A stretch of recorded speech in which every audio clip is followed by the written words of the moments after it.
European Union is trying to get an embargo on weapon sales to Saudi Arabia. Huffington Post reports on this.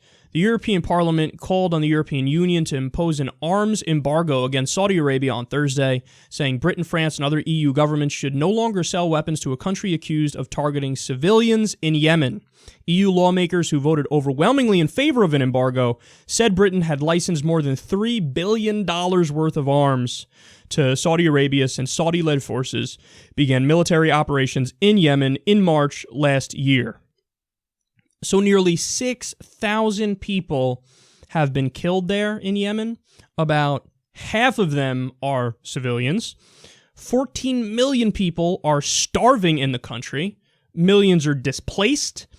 Saudi Arabia has targeted hospitals, including Doctors Without Borders hospitals. They did it on multiple occasions.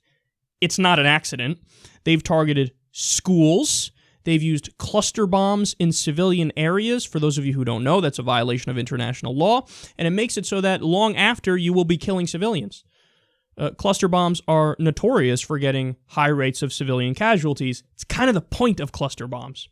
Now, you would think that this move would be a no-brainer, right? You have the EU saying, okay, how about we stop arming the Salafi terror state, which has the same ideology as ISIS, which kills drug smugglers and beheads them, which kills sorcerers, people who do witchcraft, which kills or says all atheists are terrorists. How about we don't arm that government because perhaps they can't be trusted with the weapons to get the right people in a war, and they're just going to wantonly target civilians, which is exactly what's happening?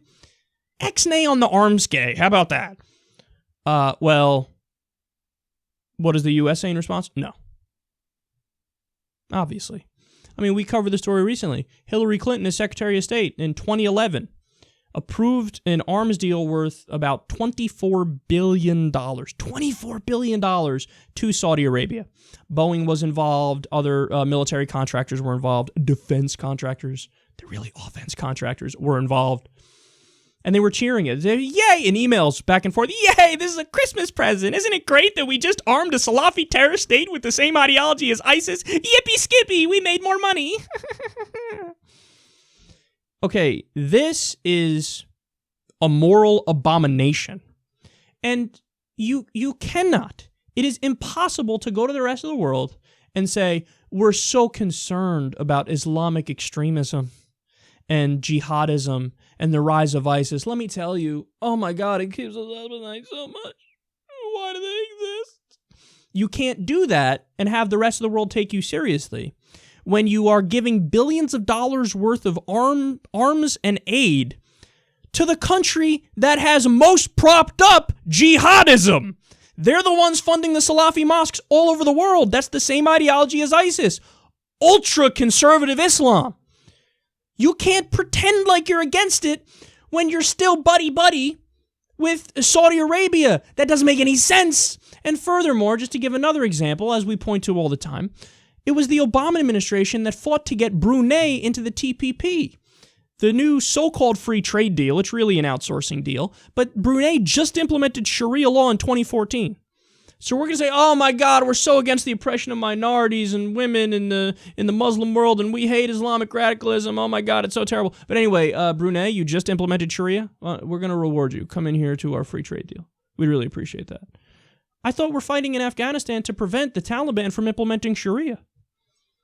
But when it comes to Brunei, they implemented. They're our buddies. Okay, yeah, sure. Here, come in the trade deal. We'll give you billions of dollars. Why not? Saudi Arabia, here, take billions of dollars in aid. And also, here's some weapons. Because I trust you. It's not like you have a track record of killing people for sorcery and drug smuggling and killing civilians who are Shia because they're Shia and bombing the fuck out of civilians in Yemen, which you're doing right fucking now. No. Understand something. I got a news flash for everybody. The primary concern of Western foreign policy isn't altruism. It isn't humanitarianism. It isn't human rights. It isn't a benefit to humanity. It isn't being the world policeman.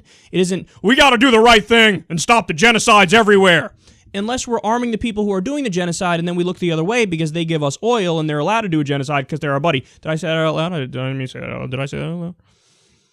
who are you kidding, man? Do not be a naive prick, okay? All the people who think, well, America should be the ones who lead the world morally, and we should uphold humanitarianism. But they don't do that when you give them the power to supposedly do that. They do this. They arm Saudi Arabia. They let them kill civilians in Yemen, and they don't give a fuck. So, spare me. I'm done with this. Here we have the EU doing the right thing and saying, let's not arm the fucking crazy people. ISIS that made it, as a columnist wrote recently, that's what Saudi Arabia is. Let's not arm them as they massacre civilians. And the U.S. is like, oh, I don't know about that, man. This seems pretty good for business. I don't know why we'd stop arming them. Those civilians aren't us, so fuck it. Who cares?